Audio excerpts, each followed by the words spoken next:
कोई भी महिला आपको बता देगी कि बार बार बहकाने वाले पुरुषों को महिलाएं झट से पहचान लेती हैं। थोड़ी सावधानी बरत लीजिए।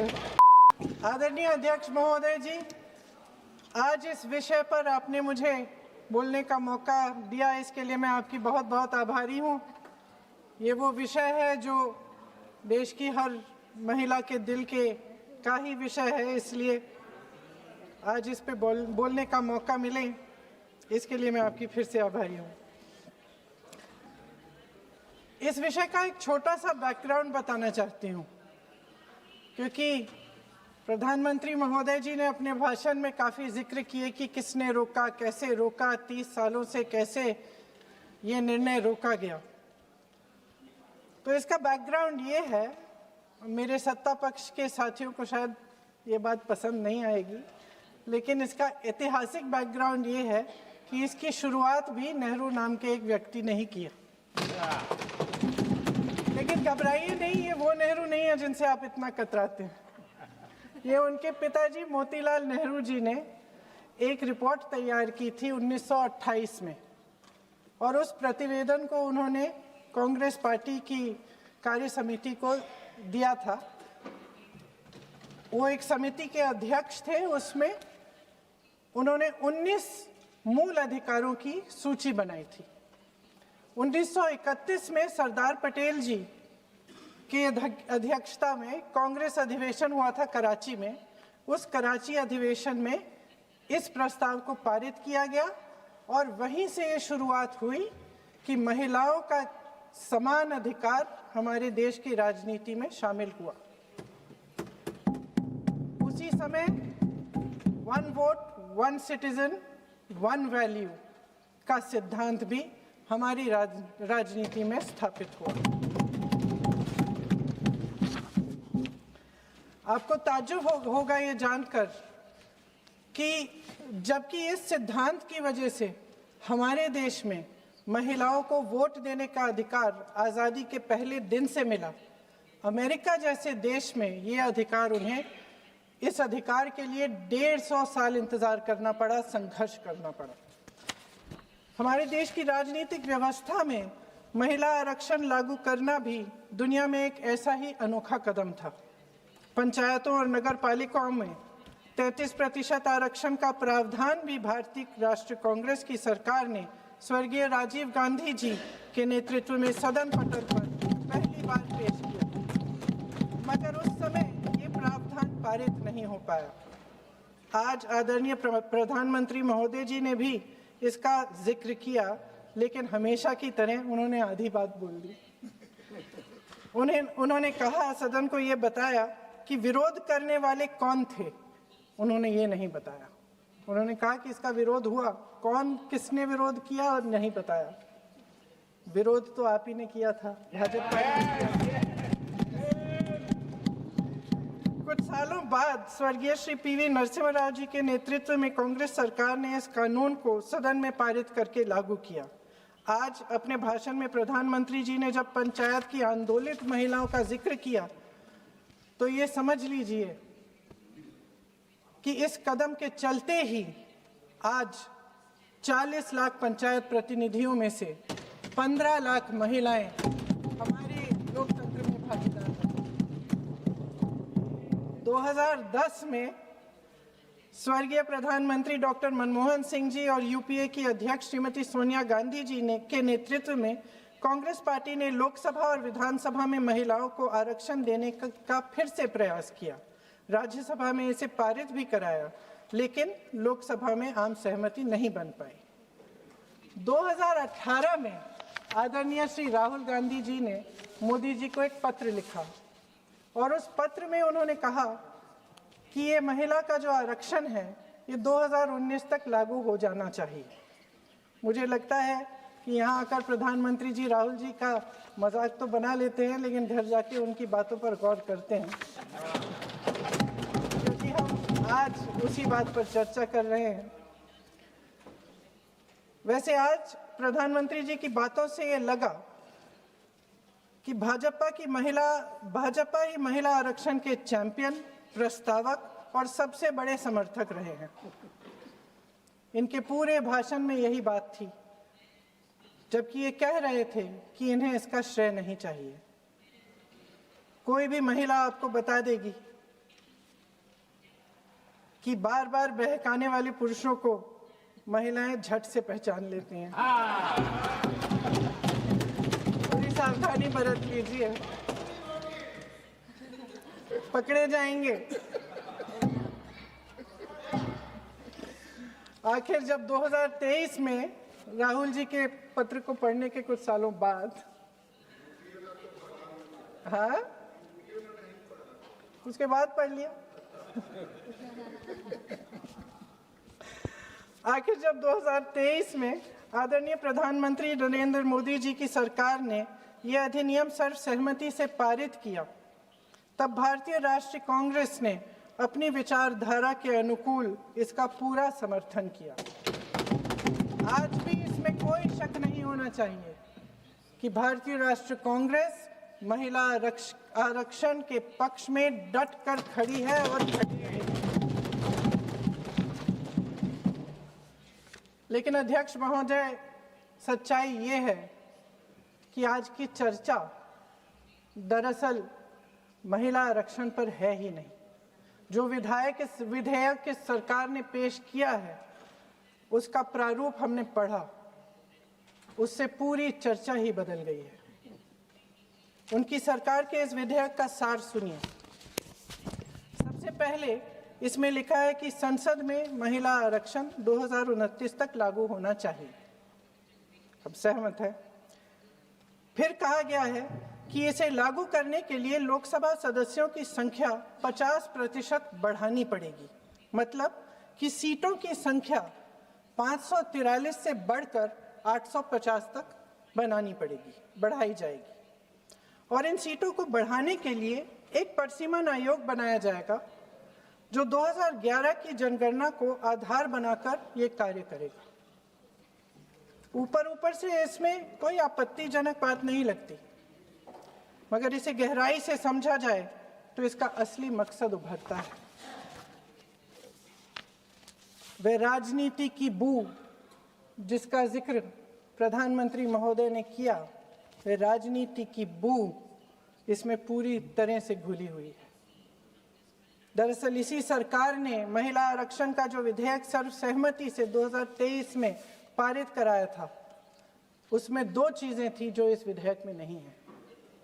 उसमें लिखा था कि इसे लागू करने से पहले नई जनगणना और परिसीमन कराई जाएगी। अब अचानक क्या हो गया? मन बदल गया। वही सरकार पुराने आंकड़ों के आधार पर क्यों आगे बढ़ना चाह रही है और इतनी जल्दबाजी क्यों? अध्यक्ष महोदय, ये हमारे देश की सच्चाई है कि प्रतिनिधित्व का सवाल जनसंख्या के सवाल से जुड़ा हुआ है। जब तक जातीय जनगणना नहीं होती, सभी वर्गों को उचित प्रतिनिधित्व नहीं मिल सकता। यह अनिवार्य है। ये सरकार 2011 की जनगणना पर आगे बढ़ना इसलिए चाहती है क्योंकि इस जनगणना में ओबीसी वर्ग की संख्या ही नहीं है।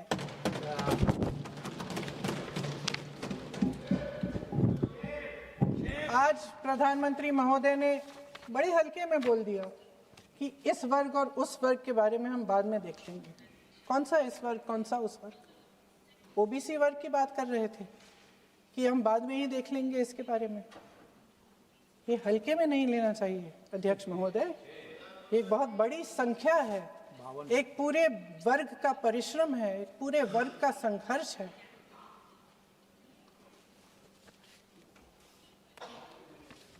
इसे टेक्निकल मुद्दा बता के उन्होंने अपना पल्ला झाड़ दिया।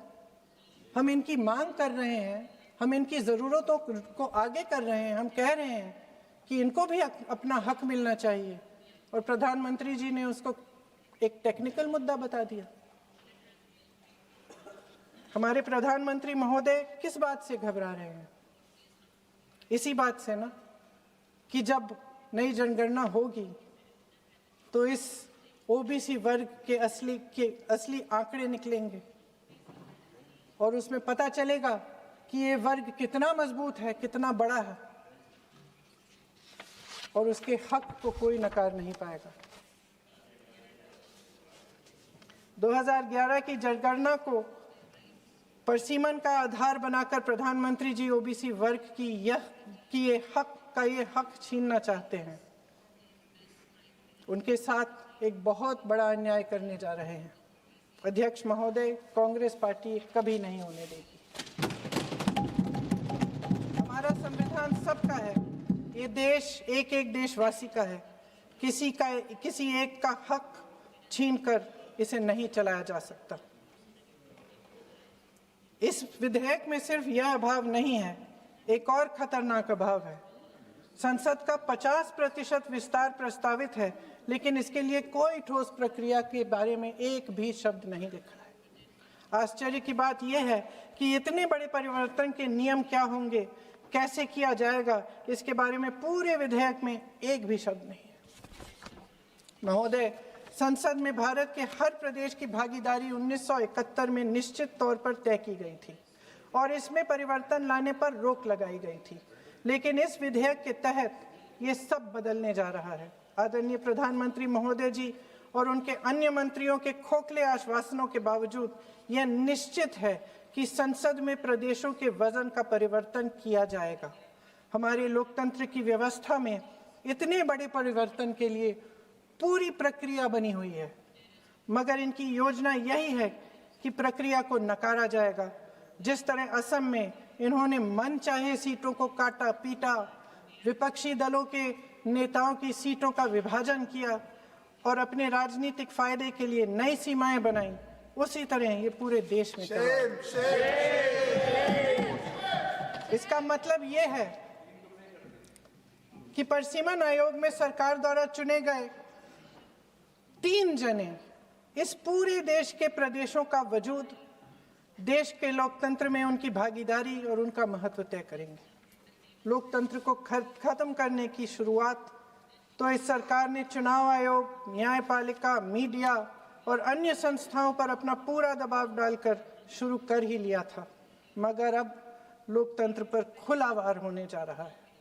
अगर ये विधेयक पारित होता है तो समझ लीजिए कि इस देश में लोकतंत्र खत्म हो जाएगा। अध्यक्ष महोदय, मौजूदा सरकार एक बार फिर इस देश की जनता की आंखों में धूल झोंकने का काम करके देश की अखंडता पर बहुत बड़ा हमला कर रही है। एक तरफ महिला आरक्षण की बड़ी बड़ी बातें, तो दूसरी तरफ गुप्त रूप से ओबीसी वर्ग का हक छीना जा रहा है और कुछ प्रदेशों की ताकत कम करके लोकतंत्र की धज्जियां उड़ाकर अगले चुनाव के लिए अपनी पार्टी की मजबूती का ढांचा बनाया जा रहा है। हंस रहे हैं गृह मंत्री जी, हंस रहे हैं। पूरी योजना बना रखी है। चाणक्य आज अगर जिंदा होते तो वो भी चौंक जाते आपकी राजनीतिक कुटिलता पे।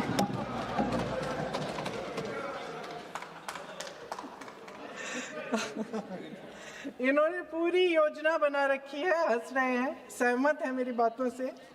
अचानक प्रदेशों में चुनाव के दौरान सदन की बैठक बुलाओ, कोई सर्वदलीय बैठक मत बुलाओ। विधेयक का प्रारूप सिर्फ एक दिन पहले सार्वजनिक कर लो ताकि विपक्ष को कोई मौका न मिले कि इस पे चर्चा कर ठीक ढंग से हो।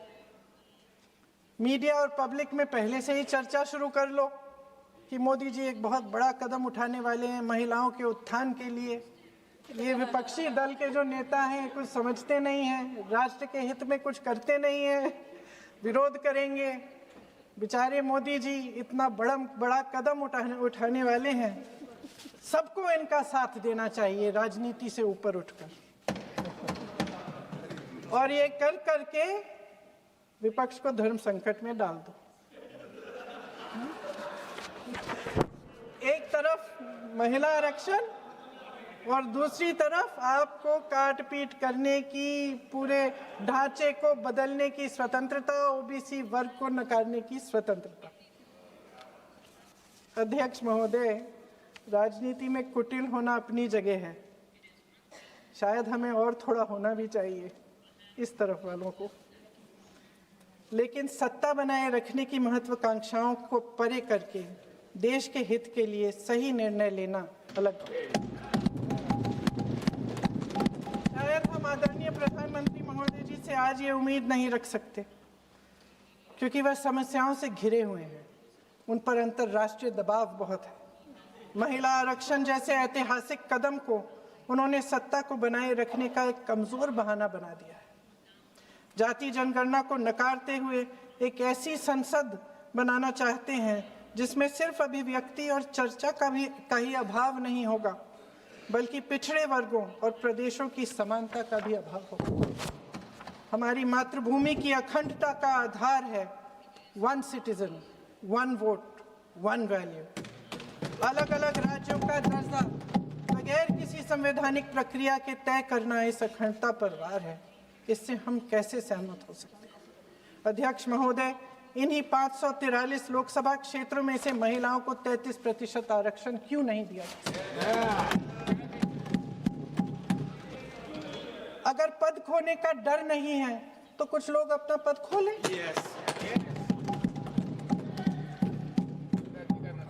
इसी में से SC ST का जो दर्जा है, SC ST में महिलाओं का आरक्षण 33% हो जाए, 1/3 आरक्षण हो जाए, OBC का भी उचित आरक्षण हो जाए, आज पारित हो सकता है। शुभ काम भी हो जाएगा, बेवजह प्रक्रियाहीन परिसीमन से देश का नुकसान भी नहीं होगा और काला टीका भी काम आ जाएगा।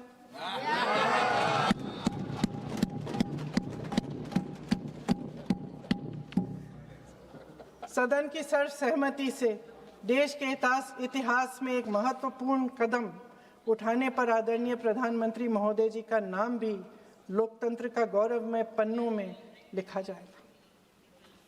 अध्यक्ष महोदय, आज मेरी बहुत सारी बहनें यहाँ बैठी हैं, सदन की चर्चा देख रही हैं। हम चाहे बड़े शहरों में रहती हों या छोटे कस्बों में, गांव में, चाहे पढ़ी लिखी हों, कभी भी सभागृह की गैलरी की चर्चा नहीं करते सदन में।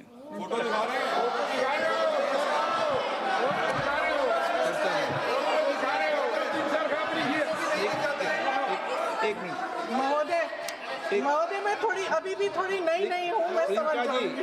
प्रियंका जी, एक मिनट। माननीय सभासदों, सभा की सहमति हो तो सभा की कार्रवाई आज रात को 11 बजे तक बढ़ा दी जाए।